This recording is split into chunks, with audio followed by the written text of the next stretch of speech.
कहना चाहूँगा तमाम जनताओं को जो रांची लोकसभा से आते हैं कि देवेंद्रनाथ महतो एक ऐसे प्रत्याशी है जो क्रांति की उपज है। जितने सारे पॉलिटिक्स के जो कार्यकर्ता है, जो पार्टी है, हमारे गांव के लिए तो कुछ नहीं किए हैं, और अगर सरकार की तरफ से कोई भी फंड आते हैं तो उनके जो चेले चमचे जो होते हैं उन्हीं के मतलब भोरन पसंद में चले जाते हैं, उनके बीवी बच्चों के देखभाल के लिए चले जाते हैं। तो नमस्कार, आपको स्वागत करते हैं। इसी क्रम में हम लोग रांची लोकसभा क्षेत्र में आए हैं और यहाँ अगर बात किया जाए रांची लोकसभा का निमडी क्षेत्र पड़ता है और यहाँ पर हमारे बहुत सारे सीनियर भाई से मिलेंगे, जानना चाहेंगे कि मतलब इस बार रांची लोकसभा में क्या खेला होने वाला है और मतलब कौन सा प्रत्याशी आने वाला है। क्या कहेंगे आप? जी हाँ, आपको रांची लोकसभा के इंचागढ़ विधानसभा के अंतर्गत झिमड़ी गांव में आपको कलवान 24 न्यूज़ को बहुत बहुत स्वागत है और आपके सब्सक्राइबर को झारखंडी जोहार। तो अगर हम रांची लोकसभा की बात करें तो ये झारखंड के अंतर्गत रांची लोकसभा एक बहुत बड़े मुद्दों पे काम किया जा रहा है, क्योंकि इससे पहले हमने देखा कई बार इन 24 सालों में काफ़ी सरकारें बदली हैं, पर उन सरकारों ने आज तक कोई बढ़िया ढंग से झारखंड के हित में काम किया नहीं है। क्योंकि झारखंड का हित के लिए अगर हम बात करें तो झारखंड के हित के लिए सबसे पहले झारखंड का एक पहचान देना, ये सुनिश्चित करना कि भाई झारखंडी है कौन है। क्योंकि सभी स्टेट में ये चीज़ें सुनिश्चित किया गया है कि भाई उन स्टेट के स्थानीय कौन है। क्योंकि जब भी कोई नौकरियां आती है, जब भी कोई वैकेंसीज आती है और सीधा नीचे लिखा होता है कि सिर्फ उसके डोमिसाइल लोग ही उनको अप्लाई कर सकते हैं, पर झारखंड के लिए इन चीज़ों के बारे में एक क्लैरिफिकेशन नहीं देखा गया, दबाया जाता है। क्योंकि इन छात्र इससे पहले हम लोग जमशेदपुर, रांची, धनबाद, हजारीबाग ऐसे बड़े शहरों में जाकर हम लोग 10 बाय 10 रूम लेके तैयारी करने वाले छात्र हैं।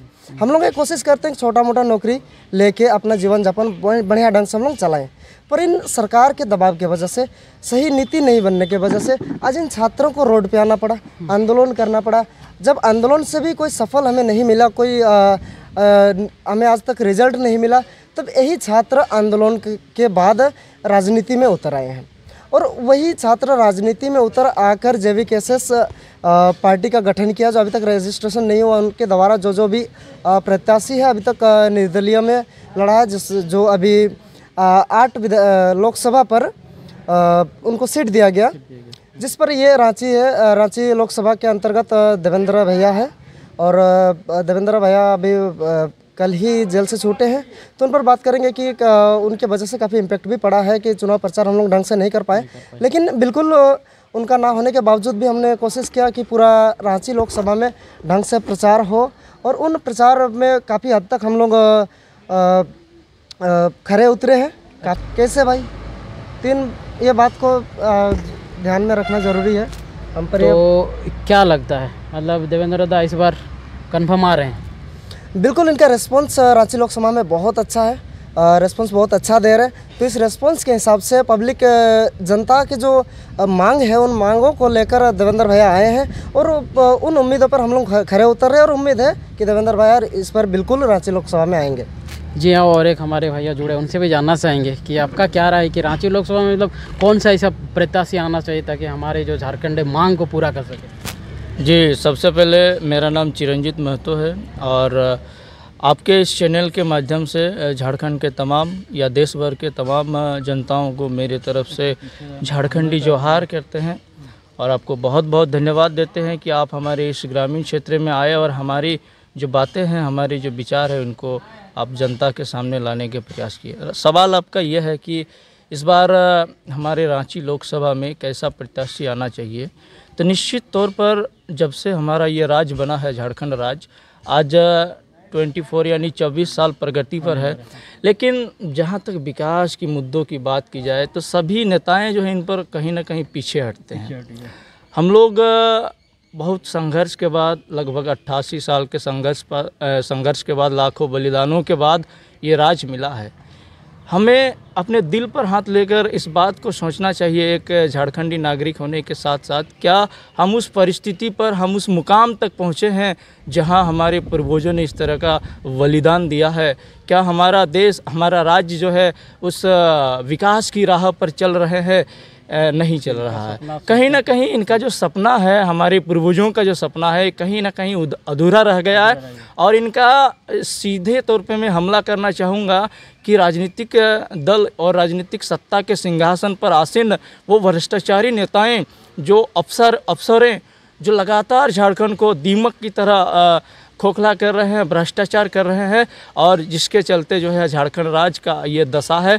आज यदि आप लोकसभा प्रत्याशी की बात करते हैं तो यहाँ की रांची लोकसभा की जितनी सारी जनता है, तमाम बड़े पार्टियों के नेताओं को एकदम बिल्कुल नकार चुके हैं।